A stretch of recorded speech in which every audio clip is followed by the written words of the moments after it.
जो स्त्री ये चार बातें हंसते हंसते सहन कर ले तो समझ लेना कि वह स्त्री चरित्रहीन है।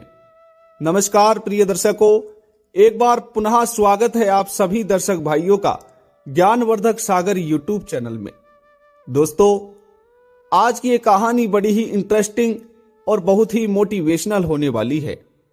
मेरा आप सभी दर्शक भाइयों से निवेदन है कि इस कहानी के साथ कहानी की समाप्ति तक बने रहे। दोस्तों, आज की ये कहानी आपको एक बहुत अच्छी सीख देकर जाएगी। आप सभी से हाथ जोड़कर निवेदन है कि इस कहानी के साथ कहानी की समाप्ति तक बने रहे। दोस्तों, आइए आप सभी दर्शक भाइयों का ज्यादा समय बर्बाद ना करते हुए आज की इस कहानी को शुरू करते हैं। दोस्तों, एक बार एक महात्मा एक जंगल के रास्ते होकर गुजर रहे थे तो उन्हें चलते चलते शाम हो जाती है। जब उन्हें शाम हो जाती है तो महात्मा देखते हैं कि जंगल से थोड़े ही दूर एक किसी का घर है। जब महात्मा को वो घर दिखाई देता है तो महात्मा सोचते हैं कि क्यों ना आज का विराम इस घर पर ही किया जाए। दोस्तों, उसके बाद में वह महात्मा उस घर पर जाते हैं और उस घर पर जाकर घर का जब दरवाजा बजाते हैं तो उस दरवाजे पे से एक औरत और उसका पति निकल कर आते हैं।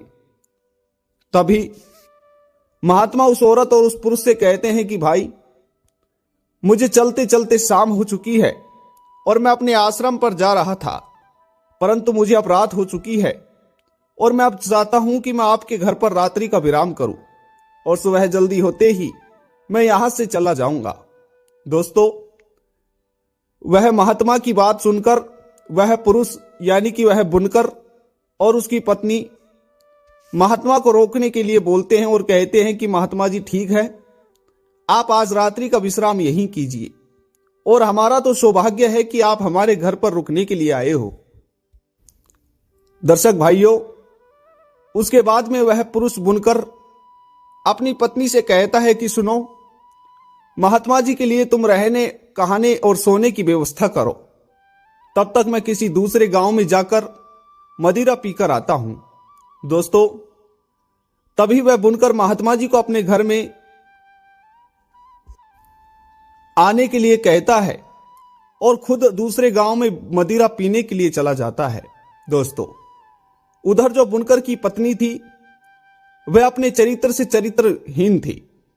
बुनकर के जाते ही वह बुनकर की पत्नी फटाफट से महात्मा जी के लिए भोजन बनाती है और महात्मा जी के सोने के लिए बिस्तर लगाकर महात्मा जी को भोजन कराकर और जल्दी जल्दी से तैयार होकर अपने प्रेमी से मिलने की चाह रखती है और जल्दी से तैयार होकर अपने प्रेमी से मिलने के लिए चली जाती है। दर्शकों, जब वह स्त्री जंगल के आधे रास्ते पहुंच जाती है तो वह देखती है कि सामने से उसका पति मदिरा पीकर आ रहा था। यह देखकर बुनकर की पत्नी थोड़ा हड़बड़ा जाती है और अपने पति को आते देख वापस भागकर अपने घर पर आ जाती है। अपने घर पर आकर वह स्त्री झटपट से अपने बालों को फैला लेती है और जिस तरह से उसका पहले भेष था उसी तरह का भेष वापस बना लेती है। दोस्तों, जब बुनकर नशे में धुत होकर अपने घर आकर देखता है कि उसकी पत्नी पहले तो बिल्कुल साधारण थी और अभी उसकी पत्नी बिल्कुल सज धज कर तैयार है, तो बुनकर समझ जाता है कि मेरी पत्नी मेरे यहां से जाने के बाद में किसी से मिलने के लिए जा रही थी, क्योंकि रास्ते से आते हुए बुनकर ने जंगल में उसकी पत्नी को देख लिया था और बुनकर ने अपने आस पड़ोस के लोगों से भी अपनी पत्नी के बारे में बहुत कुछ सुना था। प्रिय दर्शकों, उसके बाद में बुनकर अपनी पत्नी से पूछता है कि मुझे सच बताओ कि तुम कहां जा रही थी। तभी बुनकर की पत्नी कहती है कि सुनो जी, आप मुझ पर बेफालतू का ये इंजाम मत लगाइए, क्योंकि मैं एक पतिव्रता स्त्री हूं और मैंने कभी आपके बारे में किसी दूसरे पुरुष की निद्रा नहीं की है। श्रोताओं बंधुओं, अब बुनकर को गुस्सा आता है और बुनकर अपनी पत्नी को बाहर एक पेड़ से बांध देता है और कहता है कि जब तक तुम मुझे सच नहीं बताओगी तब तक मैं तुम्हें इस पेड़ से नहीं खोलूंगा। दोस्तों, उधर वह महात्मा जी इस पूरे दृश्य को देख रहे थे और महात्मा जी सोच रहे थे कि आज मैं ये कहां फंस गया हूं। दोस्तों, अब बुनकर अपनी पत्नी से सच उगलवाने के लिए उस पेड़ पर बांध देता है और खुद जाकर अंदर सो जाता है। दोस्तों, उसके बाद में थोड़ी ही देर बाद बुनकर वापस आता है और अपनी पत्नी से कहता है कि सच बताओ, तुम कहां जा रही थी? अगर तुम आज सच बता दोगी तो मैं तुम्हारे प्राण बख्श दूंगा और तुम्हें इस पेड़ से खोल दूंगा। प्रिय श्रोता बंधुओं, बुनकर की पत्नी उसे सच नहीं बताती है और बुनकर वापस जाकर अंदर सो जाता है। बुनकर के जाने के बाद थोड़ी ही देर बाद बुनकर की पत्नी की एक सहेली उसके पास आती है और कहती है कि तुम्हें यहां पर किसी ने बांधा है। तो बुनकर की पत्नी अपनी सहेली से कहती है कि मुझे मेरे पापी पति ने यहां पेड़ पर बांध दिया है। तभी बुनकर की पत्नी की सहेली कहती है कि सुनो, तुम्हारा प्रेमी मिलने के लिए तुम्हारे घर के पीछे खड़ा है और तुम यहां पर बंधी हुई हो और वो तुम्हारा इंतजार कर रहा है।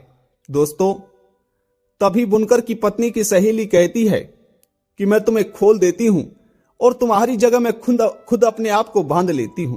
तब तक तुम जल्दी जल्दी अपने प्रेमी से मिलकर आ जाओ और वापस आकर मुझे खोल देना। दोस्तों, तभी उसकी सहेली बुनकर की पत्नी को खोल देती है और बुनकर की पत्नी की जगह खुद अपने हाथों को उस वृक्ष से बांध लेती है और अपने मुंह को साड़ी से ढक लेती है। श्रोता बंधुओं, थोड़ी ही देर बाद जब बुनकर वापस अपनी पत्नी से सच उगलवाने के लिए बाहर आता है और आकर कहता है कि अब तुम्हें बंधे हुए काफी समय हो चुका है, अब तुम वापस सच सच बताओ कि तुम कहां जा रही थी।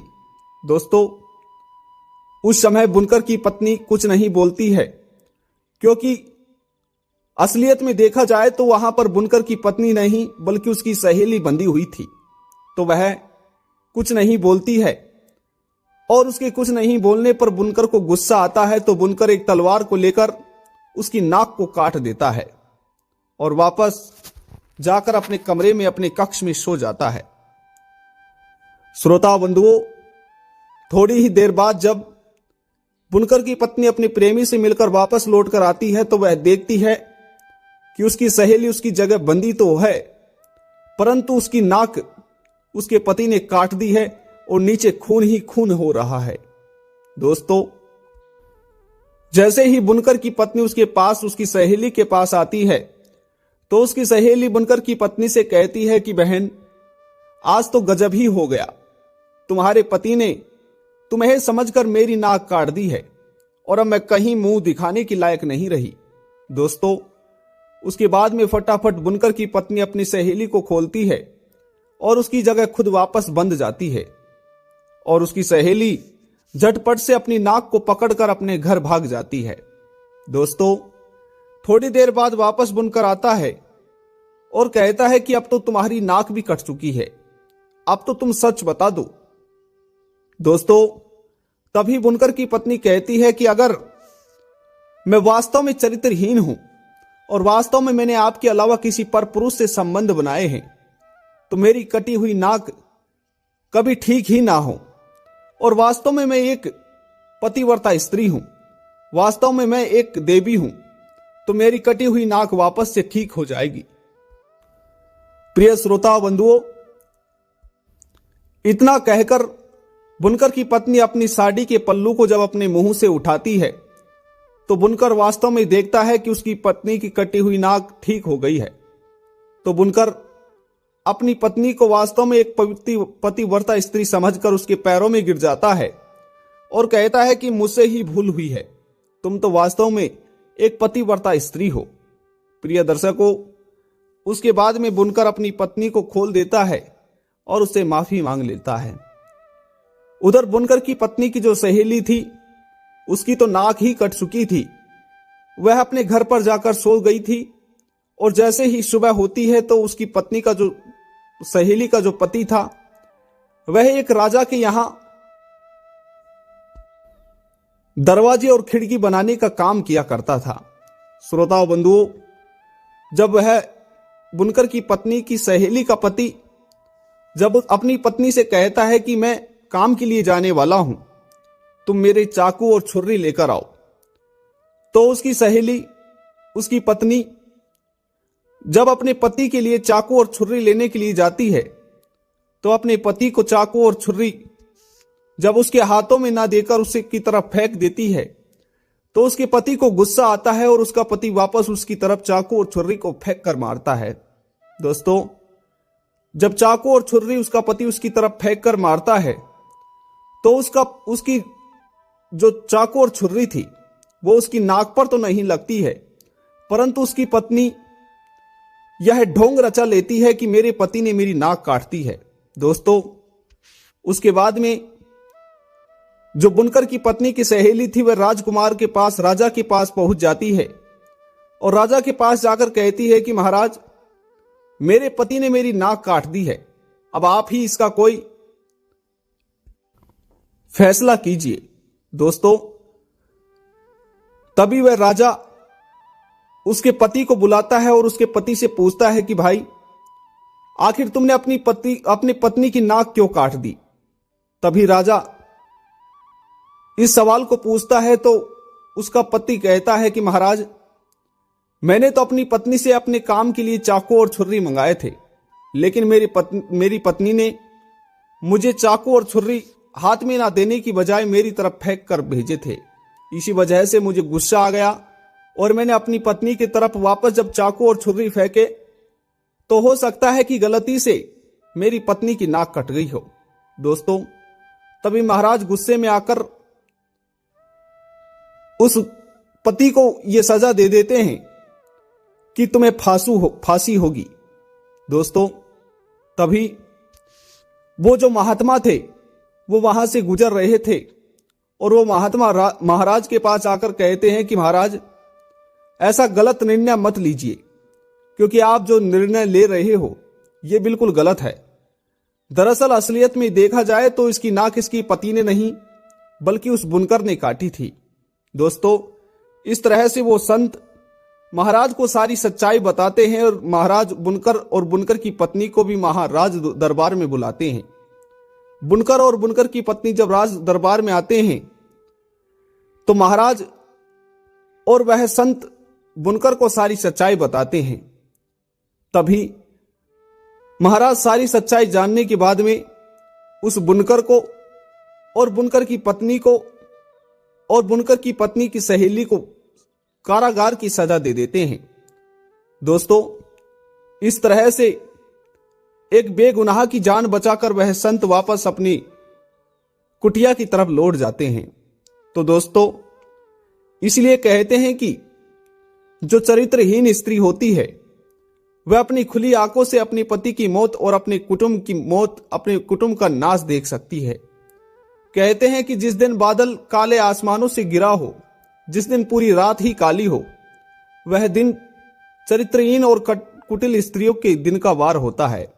श्रोता बंधुओं, तो ये कहानी आप सभी को कैसी लगी कमेंट बॉक्स में अवश्य बताइएगा और आप सभी हमारी इस मेहनत के लिए एक लाइक अवश्य कीजिएगा।